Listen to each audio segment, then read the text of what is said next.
नमस्कार दोस्तों। आज हम लेकर आए एक बहुत ही प्रेरणादायक कहानी साधु और विधवा औरत की। इसे आप लोग प्यार दीजिए और कहानी हो सके तो अंत तक सुनिए। अगर कहानी अच्छी लगे तो हमारे वीडियो को लाइक कीजिए और चैनल को सब्सक्राइब कर लीजिए और बेल आइकन को भी प्रेस कर लीजिए ताकि ऐसे ही कहानी आप सभी से हमारे चैनल पर आकर सुने।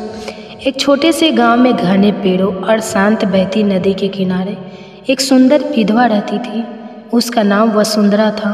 वसुंधरा की उम्र 28 साल थी और उसकी सुंदरता की चर्चा पूरे गांव में होती थी। हल्की गेहुआ रंगत, बड़ी बड़ी काली आंखें और लंबे काले बाल वह एक जीवित कला के समान थी। लेकिन उसकी सुंदरता के साथ साथ उसकी सरलता और साहस ने उसे सबसे अलग बना दिया था। वसुंधरा अपने पति की मृत्यु के बाद अकेली रह गई थी, लेकिन उसने हार नहीं मानी। वह गाँव में खेती करती, दूसरों की मदद करती और अपने जीवन को एक नई दिशा देने की कोशिश करती। गांव के लोग उसकी मेहनत की तारीफ करते, लेकिन कुछ लोग उसकी सुंदरता और अकेलेपन का फायदा उठाने की कोशिश में रहते। गांव के पास एक पुराना मंदिर था जहां वसुंधरा रोज सुबह दिया जलाने जाती। वो अपनी पूजा में इतनी तल्लीन रहती कि आसपास की दुनिया से अनजान हो जाती। लेकिन एक दिन जब वह मंदिर में बैठी थी, उसने महसूस किया कि कोई उसे दूर से देख रहा है। उसने मुड़कर देखा तो कुछ नहीं था, लेकिन हवा में एक अजीब सी बेचैनी थी। वसुंधरा की सुंदरता किसी कविता की तरह थी जो हर सुबह सूरज की पहली किरण के साथ और निखर जाती।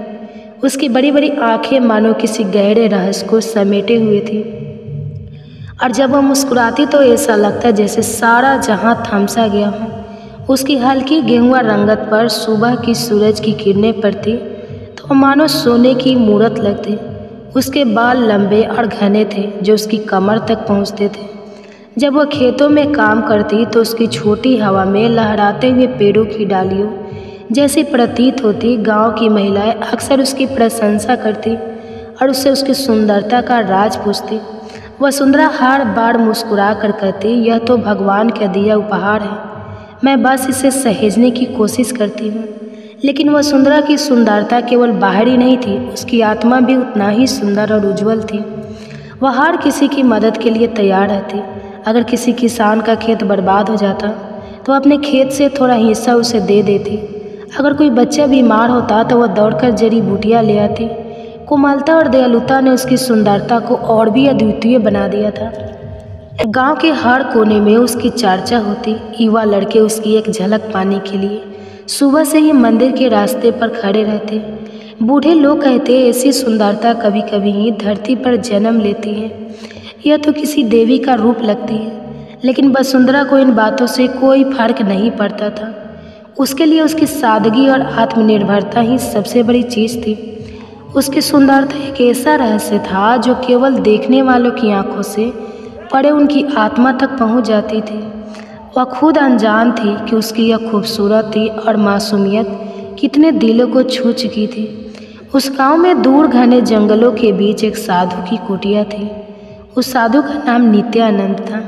नित्यानंद साधारण काश वस्त्र पहनता था और उसका चेहरा हमेशा गहरी शांति और तेज से भरा रहता। वह अपनी साधना और जड़ी बूटियों के ज्ञान के लिए प्रसिद्ध था। लोग कहते थे कि उसकी नज़रें हर इंसान की आत्मा तक पहुंच सकती थी। वसुंधरा के पति रघु कभी कभी जंगल में लकड़ियाँ काटने जाया करते थे। वसुंधरा भी उनके साथ जाती थी और वहीं उनकी मुलाकात नित्यानंद से हुई थी। जब नित्यानंद ने पहली बार वसुंधरा को देखा तो उसकी आंखें उस पर अद्भुत सौंदर्य पर ठहर गई। लेकिन ये केवल बाहरी आकर्षण नहीं था, उसकी सादगी, मासूमियत और उसकी आंखों में बसे दया के भाव ने नित्यानंद के मन में गहरा प्रभाव छोड़ा। हर बार जब वसुंधरा और रघु जंगल में आते, नित्यानंद उनसे मिलते, वे रघु के एक शिष्य की तरह मानते थे। रघु भी उनकी बहुत इज्जत करता था और उसके ज्ञान से प्रेरित था।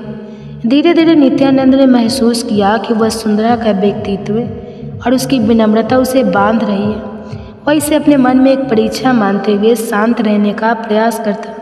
लेकिन एक दिन जब रघु जंगल में लकड़ियाँ काट रहा था तो उसे एक जहरीले सांप ने काट लिया। वसुंधरा ने अपनी पूरी कोशिश की, लेकिन रघु को बचाया नहीं जा सका। नित्यानंद ने उसे बचाने के लिए हर उपाय किया, लेकिन नियति को कुछ और ही मंजूर था। उस दिन के बाद से वसुंधरा का जीवन बदल गया। गांव में अकेली रहकर उसने अपने लिए एक नया मार्ग खोजने की कोशिश की।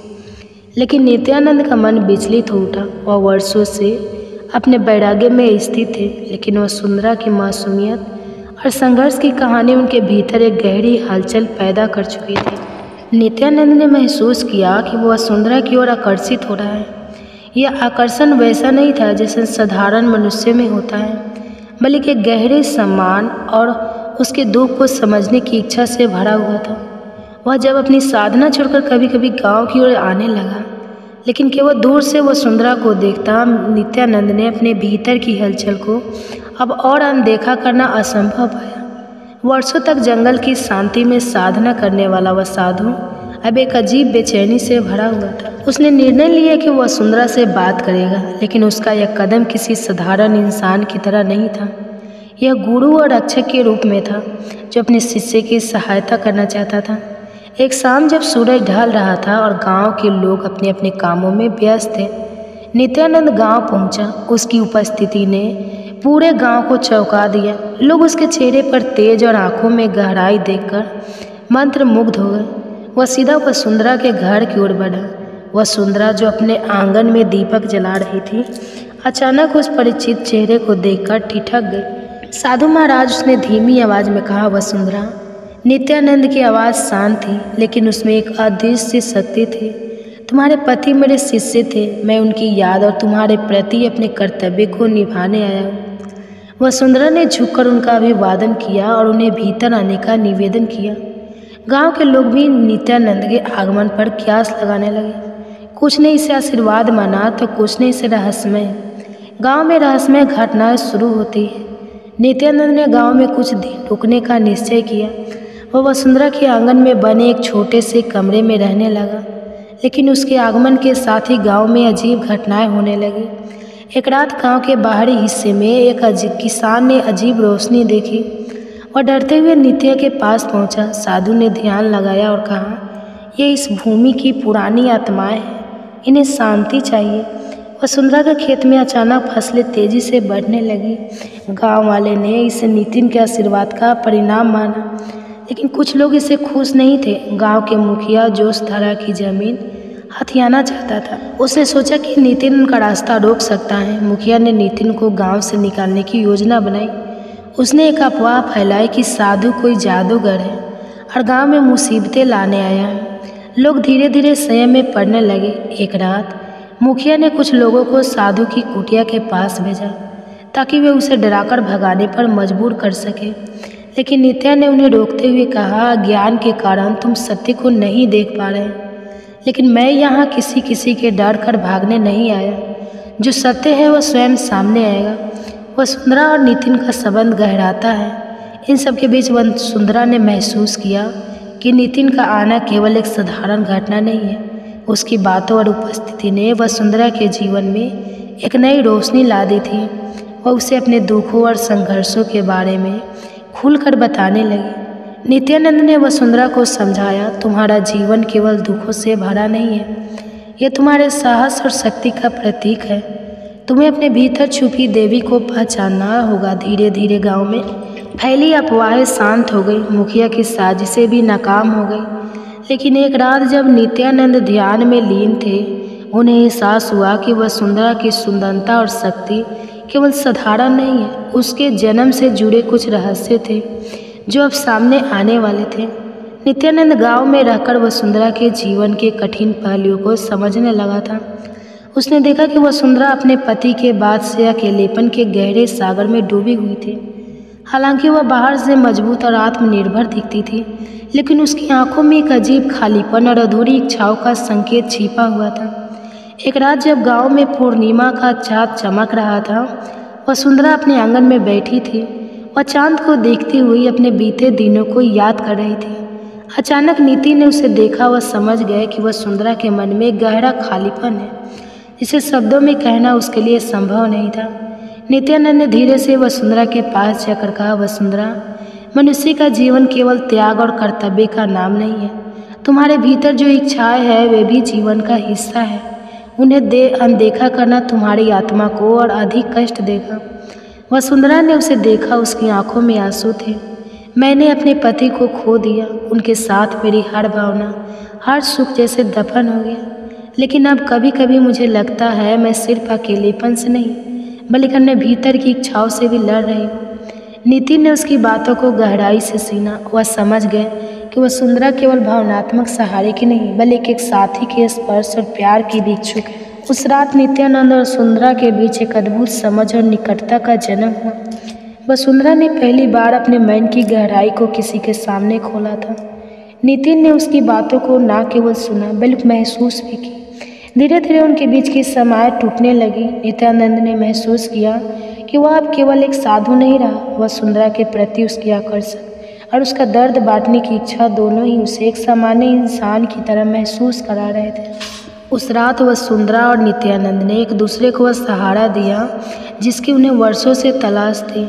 वह क्षण केवल शारीरिक सुख का नहीं था बल्कि दो आत्माओं के बीच के लंबे समय से दबे प्रेम और तड़प का प्रकटीकरण था। उस रात के बाद नित्यानंद और वसुंधरा के जीवन में एक अजीब बदलाव आया। दोनों ने वह अनुभव साझा किया था जिस शब्दों में बांधना मुश्किल था, लेकिन उनके भीतर यह एहसास भी था कि समाज और उनके स्वयं के आदर्श इस संबंध को स्वीकार नहीं करेंगे। नित्यानंद का वसुंधरा के घर में रहना धीरे धीरे गांव के लोगों की नज़रों में खटकने लगा। लोग फुसफुसाना लगे कि साधु और विधवा के बीच कुछ ऐसा है जो साधु के आदर्श और उसकी मर्यादा के विपरीत है। यह अफवाह मुखिया तक भी पहुंची, जिसने इसे अपने फायदे के लिए इस्तेमाल करने की योजना बनाई। एक दिन मुखिया ने गांव की पंचायत बुलाई और नित्यानंद पर सवाल खड़े किए। उसने कहा, एक साधु जो अपने धर्म और वैराग्य के लिए जाना जाता है, अगर एक विधवा के साथ रहता है तो यह गांव की परंपराएं और मर्यादाओं का अपमान है। नित्यानंद शांत खड़ा रहा। उसने कहा, सत्य को छिपाना नहीं जा सकता। मैं यहाँ वसुंधरा के दुख को समझने और उसे सहारा देने आया हूँ। जो भी हुआ है वह केवल हमारी आत्माओं का मिलन है, ना कि किसी नियम का उल्लंघन। वसुंधरा ने पहली बार अपनी आवाज़ उठाई। उसने पंचायत के सामने खड़े होकर कहा, क्या एक स्त्री को अपने सुख की इच्छा रखने का अधिकार नहीं है? क्या मेरे पति की मृत्यु के बाद मुझे केवल अकेलेपन और पीड़ा में जीना चाहिए? नित्यानंद ने मुझे केवल सहारा दिया है। अगर यह पाप है तो मैं इसे स्वीकार करती हूँ। उसकी बातों ने कई लोगों के दिलों को छू लिया, लेकिन मुखिया और कुछ अन्य लोगों ने इसे स्वीकार नहीं किया। नित्यानंद ने महसूस किया कि वसुंधरा को इस समाज के नियमों के कारण और अधिक पीड़ा नहीं सहनी चाहिए। उसने वसुंधरा से कहा, मुझे यहाँ से जाना होगा। यह समाज हमारे संबंध को नहीं समझेगा और तुम्हें इसके कारण कष्ट झेलना पड़ेगा। वसुंधरा की आंखों में आंसू थे। उसने कहा, आप मेरे जीवन में उस रोशनी की तरह हैं जिसने मेरे अंधकार को दूर किया। अगर आप चले गए तो मैं फिर से उस अंधकार में लौट जाऊंगी। नित्यानंद ने वसुंधरा के हाथों को थाम कर कहा, तुम्हारे भीतर जो साहस और शक्ति है वही तुम्हारा सहारा बनेगा। मैं हमेशा तुम्हारे साथ रहूँगा। भले ही दूर से। नित्यानंद के गांव छोड़ने के बाद वसुंधरा का जीवन जैसे ठहर गया। उसने भले ही गांव में खुद को मजबूत और साहसी दिखाने की कोशिश की, लेकिन उसके भीतर एक गहरी खालीपन था। नित्यानंद के साथ बिताए गए क्षण और उनका स्पर्श बार बार उसकी यादों में लौटता। वह चाह कर भी उन भावनाओं को दबा नहीं पाई। कुछ दिनों बाद वसुंधरा ने फैसला किया कि वह नितिन के फिर मिलेगी। वह जानती थी कि समाज उसे क्या कहेगा, लेकिन उसके मन की चाह और नितिन के प्रति उसके आकर्षक ने उसे अपनी परवाह छोड़ने पर मजबूर कर दिया।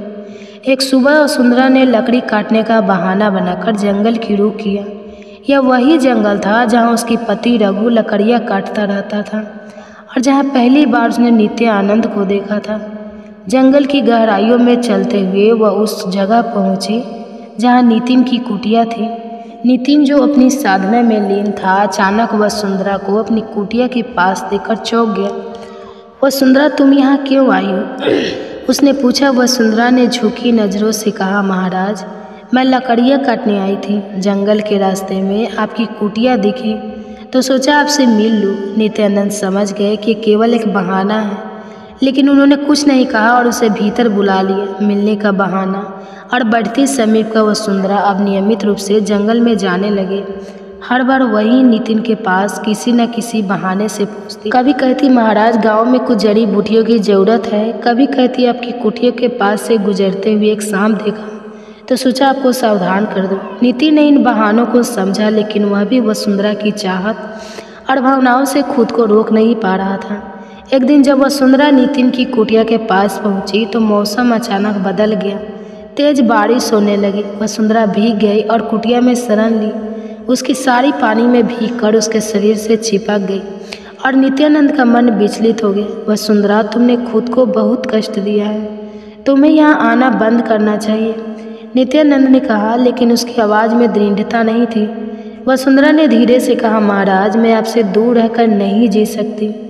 आपने मेरे जीवन में जो खालीपन भरा वह कोई और नहीं भर सकता। नित्यानंद उसकी आंखों में देखता रहा। उस क्षण में दोनों ने अपने भीतर की भावनाओं को स्वीकार कर लिया। नित्यानंद ने महसूस किया उसकी साधना वसुंधरा के बिना अधूरी है और वसुंधरा ने महसूस किया कि वह नितिन के बिना अधूरी है। उस बारिश भरे दिन के बाद वसुंधरा और नितिन के बीच एक अनकहा रिश्ता बन चुका था। वसुंधरा अब नियमित रूप से नितिन से मिलने जंगल जाती। वह हर बार कोई ना कोई बहाना लेकर आती, लेकिन उनसे मिलने के क्षण अब किसी बहाने की मोहताज नहीं रहे। नित्यानंद, जो वर्षों से अपने वैराग्य में स्थित था, अब अपने भीतर गहराई से उठती भावनाओं को महसूस कर रहा था। उसकी साधना अब केवल वसुंधरा से इर्द गिर्द घूमती थी, लेकिन इसके बीच उसके भीतर का साधु और उसका शिव्य वृत्ति यानी कि चर्चा धीरे धीरे गांव में फैलने लगी। कुछ लोग फुसफुसाना लगे कि विधवा वसुंधरा और साधु नित्यानंद के बीच कुछ चल रहा है। मुखिया, जो पहले ही वसुंधरा से चिढ़ा हुआ था, इन अफवाहों को और बढ़ावा देने लगा। एक दिन मुखिया ने कुछ लोगों को जंगल भेजा ताकि वसुंधरा और नित्यानंद को रंगे हाथ पकड़ सके। वह चाहता था कि इस घटना को गांव में फैलाकर वसुंधरा को बदनाम कर सके और उसकी ज़मीन पर कब्जा कर सके। वसुंधरा उस दिन भी जंगल में नित्यानंद से मिलने गई थी। दोनों एक पेड़ के नीचे बैठे थे। जब मुखिया और उसके लोग वहां पहुंचे तो यही हो रहा था। मुखिया चिल्लाया। नित्यानंद ने शांत स्वर में कहा, जो तुम देख रहे हो वह केवल तुम्हारे मन का अंधकार है। यहाँ केवल दो आत्माएं हैं जो एक दूसरे को समझने और सहारा देने आई है। लेकिन मुखिया ने गांव में यह बात फैला दी कि साधु और विधवा का रिश्ता पवित्र है। सामाजिक दबाव और नित्यानंद का निर्णय की गांव पंचायत बुलवाई गई। लोगों ने नित्यानंद पर सवाल उठाया और वसुंधरा को अपमानित करने की कोशिश की, लेकिन नित्यानंद ने सबके सामने कहा, मैं स्वीकार करता हूँ कि वसुंधरा और मेरे बीच एक गहरा संबंध है। ये संबंध पवित्र है, लेकिन अगर यह समाज इसे स्वीकार नहीं कर सकता तो मैं इसे प्रमाणित करने की आवश्यकता नहीं समझता। पंचायत के फैसले के बाद वसुंधरा और नित्यानंद ने गांव छोड़ने का फैसला किया। वे जंगल की गहराइयों में जाकर रहने लगे। गांव से बाहर जाने के बाद वसुंधरा और नित्यानंद ने जंगल की गहराई में एक नया जीवन शुरू किया। यह जंगल, जहां वसुंधरा पहले लकड़ियां काटने और अपने पति के साथ सुख दुख साझा करती थी, अब उसका और नित्यानंद का घर बन गया। नित्यानंद ने अपने साधु जीवन की सादगी को बनाए रखते हुए वसुंधरा के लिए एक छोटी सी झोपड़ी बनाई। वह दिन रात उसे खुश रखने की कोशिश करता, जबकि वसुंधरा भी उसके लिए हर मुमकिन प्रयास करती। दोनों ने जंगल के शांति और प्राकृतिक सौंदर्य में अपना सुख ढूंढ दिया। वसुंधरा ने नित्यानंद के पास बैठकर कहा, महाराज, मैं अब जानती हूँ कि जीवन केवल समाज के नियमों से नहीं चलता। हमारे बीच जो रिश्ता है वह आत्मा का रिश्ता है, इसे कोई छीन नहीं सकता। नित्यानंद ने गहरी नज़रों से वसुंधरा को देखा। उसने पहली बार यह महसूस किया कि वसुंधरा का प्यार केवल शारीरिक सुख तक सीमित नहीं है, बल्कि उसकी आत्मा को भी छू रहा है। समाज की वापसी और उसका सामना, हालांकि उनका ये शांत जीवन अधिक समय तक नहीं चला। गांव के कुछ लोग जो नितिन और वसुंधरा के गायब होने से परेशान थे, जंगल में उनकी खोज करने लगे। वे जानने की कोशिश कर रहे थे कि क्या वे सच में समाज को छोड़कर एक साथ रह रहे हैं। एक दिन मुखिया और उसके कुछ लोग जंगल में पहुंचे और नितिन और वसुंधरा को साथ देखा। तो यही है तुम्हारा नया जीवन, समाज और धर्म के नियमों को तोड़कर यहाँ जंगल में रह रहे हो, मुखिया ने व्यंग्य करते हुए कहा। नित्यानंद ने शांत स्वर में कहा, हमने समाज को नहीं छोड़ा, बल्कि समाज ने हमें छोड़ा। लेकिन यह जंगल अब हमारा घर है और यहाँ हमें किसी के प्रमाण की आवश्यकता नहीं है। वसुंधरा ने भी आगे बढ़कर कहा, आप लोग हमारे जीवन पर अधिकार नहीं जता सकते। मैंने अपने पति को खोया, लेकिन अब मैंने जीवन का नया अर्थ पाया है। अगर यह पाप है तो मैं इसे स्वीकार करती हूँ। मुखिया और उसके लोग वहाँ से चले गए, लेकिन यह स्पष्ट था कि वे आसानी से हार मानने वाले नहीं थे। नित्यानंद और वसुंधरा ने यह महसूस किया कि उनका जीवन अब केवल जंगल की शांति तक सीमित नहीं रहेगी। उन्हें अपनी इच्छाओं, अपने प्रेम और अपने नए जीवन को सुरक्षित रखने के लिए संघर्ष करना होगा।